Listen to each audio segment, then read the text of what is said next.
大家好，兄弟们，我是老四。然后我们来聊聊这台车吧。这台车是那个奔达的辉驰250。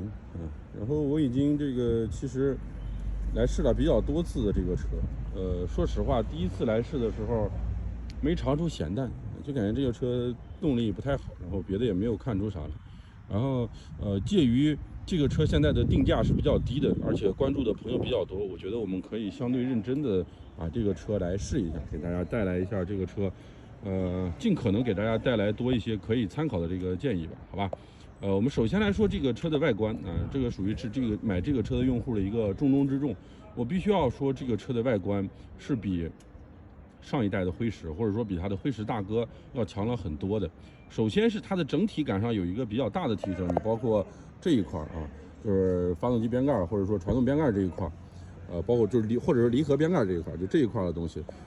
整个的颜色处理要好了很多。然后整个这个排气，它上一代是本来说是黑的，结果最后不知道怎么工艺问题，可能工艺限制又做成了银色，就显得很割裂。它现在这个状态的话，说实话是比它大哥要好看的，而且这个现在的一些这个线条的装饰，你包括油箱的这个变小以后，都比它的大哥好看了不少。外观上我觉得甚至是有点升级的是有点升级的，加上这种奔达。也不能说奔达吧，就是特有的这种看上去蛮雄壮的这种活塞卡钳什么的包括比较粗的这么一个减震，看着都还是蛮有味道的蛮有味道的。然后就是它这次给这个发动机上设计了一个这种顶杆装饰件，当然这肯定是一个装饰件，没有实际的作用，只能说这其实是我该怎么说呢？这个是一种比较落后的东西就是没有的话，其实是一个挺好的事情，但是可能为了做这个装饰感就做出来。但你也不能说，那你奔达就做个这个就是不好嘛？那也不能这么说。你那个凯旋还在那儿伪装个化油器呢，对不对？所以说这个我们也还算可以忍吧，可以忍。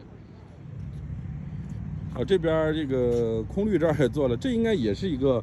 装饰作用大于实际作用的这么一个装饰件它就是一个纯装饰作用的这么一个，想做一个比较雄壮的这么一个进气口这种感觉，就是在外观上下了一些功夫。我个人是对这些东西没需要，但是应该还是有一些兄弟对这些东西可能有需要的。整体看起来以后会感觉这个，如果不考虑你不知道的，就是你不考虑你知道这些东西是装饰件的话，看上去其实会感觉这个发动机好像还挺是那么一回事的所以说这个其实可能奔达现在他们就是在让这个车看起来是那么回事这条路上走得越来越远然后整个外观就是这个样子吧。我觉得其实没有什么太多的毛病可以挑了。你包括它的这次的头灯加上上面这个头罩都改了改动都不错然后这个仪表就我曾经夸过的，清晰可辨，没什么问题，很合理的一个仪表，就是这个位置有待商榷。然后它这个车的设计有一个我觉得不大不小的问题吧，就这个问题可能你真的作为车主才会意识到，就这个油箱开的时候你如果这样拿下来，这个油箱盖是有可能脱掉的。我给你们看一下，看到了吧？就所以说你如果这个还是应该想个办法再重新设计一下，这个样子不太好，这种设计会带来比较大的问题。也就是说，你拿这个油箱盖的时候，一定要拿住油箱这个整个盖子。如果你是拔钥匙，就很多人的习惯都是拔钥匙，因为大部分的油箱盖是你钥匙上去拧到右边以后，这个不把它重新锁紧是拔不下来的。我操，这什么情况？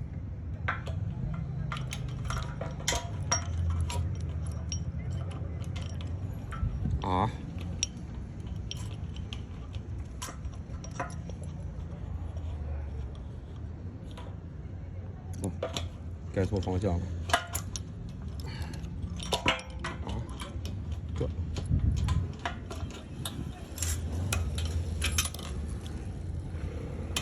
这个油箱盖的设计我不是特别认可。我觉得这种油箱盖的设计还是要再想想要不要再往实用性那边多靠一点。它现在这个使用感觉一般。然后外观上还有什么可聊的吗？没有什么太多可聊的吧。我觉得主要的改动就在这个发动机这一块，而整个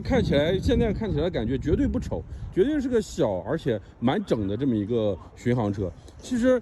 在外观上我想多聊一点，那就是摩托车这个外观，首先要把它做整，就是一块一块的，一面一面的，把它整体的感觉给做整以后，再去里面找细节啊，再去找某一块的细节啊，这样，然后再退回来再去找啊，就是先保证整体的感觉是比较重要的。它现在这台车就比以前外观的拼凑感上要好了很多。好吧，然后我觉得能夸的地方我们还能有吗？啊，对，还有就这次它的刹车居然也还不错啊，兄弟们，这次的刹车给我的感觉是没有那么差的，就绝对是还在这个250级别里还凑合的这么一个刹车啊，就是还不错，甚至说还不错的一个刹车了，就只用前刹的情况下都感觉有还行的这么一个制动力，